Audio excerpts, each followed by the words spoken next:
John 10, verses 10 and 11, Jesus beautifully contrasts his agenda with that of the enemy. He says, "The thief does not come except to steal, to kill, and to destroy.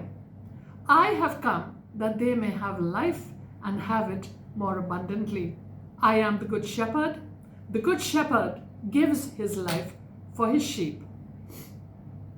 So we see we have an enemy, but he pretends to be our friend. And he pretends that he's going to bring great happiness, joy, wonderful things into your lives, parties, and great wealth, a lot of, fun, excitement. Jesus says, he does not come except to steal and to kill and to destroy, which only means that's the only reason why he's come. He's come to kill you, to destroy you. He's come to entice you with everything that he has in his arsenal. And what does he have? He has the world. And we love the world. We love everything in the world. We want money, we want cars, friends, great clothes, fun, travel, all sorts of stuff. But you will pay. You will pay. It's not for free, because you will pay. You will die. You will be destroyed. You will die to God. And if you die to God, you really don't have any life in you. You just stay dead.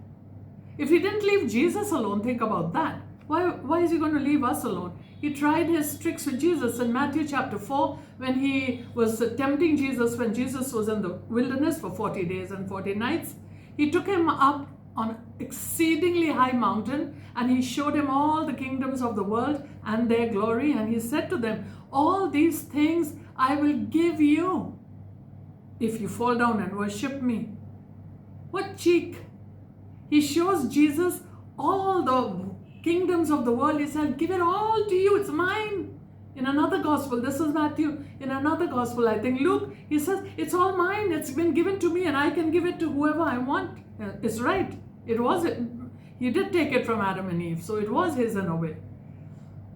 So he shows us the same thing. He says, "Look here, just fall down and worship me, obey me, I'll give you everything. Everything I'll give you. Just don't go after the truth. Don't go after Jesus. Don't bother with all that stuff. Just stick with me. I'll give you everything." He distracts you with his trivial pursuits, the greatest of which in these days would be social media. He's stealing your time, your money, your interest in the truth, your ambition, your determination to succeed. He's stealing your night's sleep. He'll kill your dreams, your vision, your future, your destiny. He's a master destroyer. He'll destroy your marriage, your kids, your mind, your sanity. He'll take everything that you've ever worked for. You'll have no joy left. No joy. No peace. Hell was not created for man in the first place. Hell was not created for man. Hell was created for the fallen angels. But because man, fallen man, falls in line with the enemy, with the devil, with the enemy of our soul, and they give their lives over to him to do whatever he tells us to do, it would be unfair if God did not punish man in the exact same manner that he is going to punish Satan and his angels. So the hell that was made for Satan and his angels is going to be your final destination if you do not have the Savior. I'm talking to Christians also. Don't imagine that if you just, say with your mouth, "I'm a Christian." You're a Christian. You're not a Christian. You're only a Christian if you're following after him, if you're serving him, you love him, and you do what he says. He says, "If you love me, you will obey my commandments." That's the only criteria to actually being with Jesus, to have a relationship with him, to obey him. So don't think, "Yeah, I'm a Christian, I'm okay." No, you're not. So now for the game changer, Jesus says that's what Satan came to do, to steal, to kill, and destroy. Now I am come.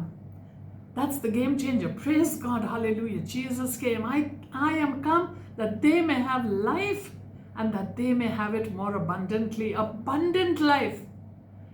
And abundant life doesn't mean more money, more cars, more enjoyment, more of everything, material, more stuff. No. It only means a very prosperous soul, prosperous mind, prosperous imagination, a healthy body, no lack. Because the Lord's our shepherd. I shall not want. If He's our shepherd, how can we want?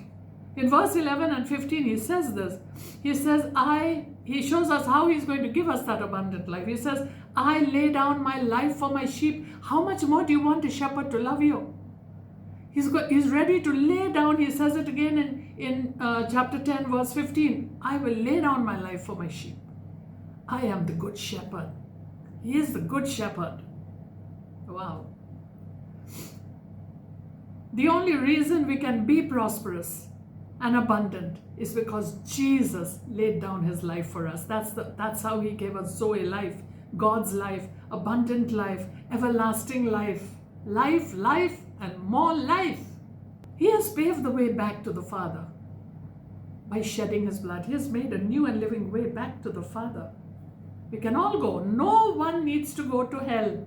Yet the majority of mankind, humankind, is going down to hell. Because the majority of mankind has rejected Jesus. And there's no need to argue on this point. That's Bible. That's Bible. I am the way, the truth, and the life. And people may say, oh, there are many ways. Take the many ways. No one's stopping you. You can take all the ways that there are. You can take those ways. But the thing is, like I just said, He's paved the way back to the Father. The only reason people aren't walking with Him is because it calls for commitment. It calls for some choices. You have to choose life. Moses said, that's the name of my channel anyway, choose life. Choose it now. He said, today I put before you blessing and cursing, life and death. Choose life, that you and your descendants may live. That life isn't just for this world, brothers and sisters. That life starts in this world. We have abundant life in us already because we have the nature of God in us now. He has just placed His nature into us. He's taken out the hard heart and He's given us a heart of flesh. He's taken out our old Adamic nature and given us Christ's nature. Anyone is with Christ, they have one spirit with Him, one spirit. His nature is in me. And that doesn't mean I don't goof up. I do mess up. We all mess up, but we still have Christ. It doesn't mean we don't get attacked by the devil. Oh my goodness. We get attacked worse because he knows we are his enemy, his foe. We get attacked worse, but life is still better because we have Christ. He's the victorious one. We are more than conquerors through Christ who loved us. We are blessed with every spiritual blessing in the heavenly places. But the thing is, those blessings are all in the heavenly places. They're spiritual blessings. And therefore, we need to walk by faith and not by sight. We have to walk looking at the unseen realm because all those blessings are in the unseen realm, but they're all yours. The kingdom of God was transferred and poured into your spirit the minute you receive Jesus as Lord. And now comes the interesting part, to walk it out. I hope you enjoyed this message and I hope you got something out of it. And until the next time, I will exhort you again. Be blessed. Choose life now.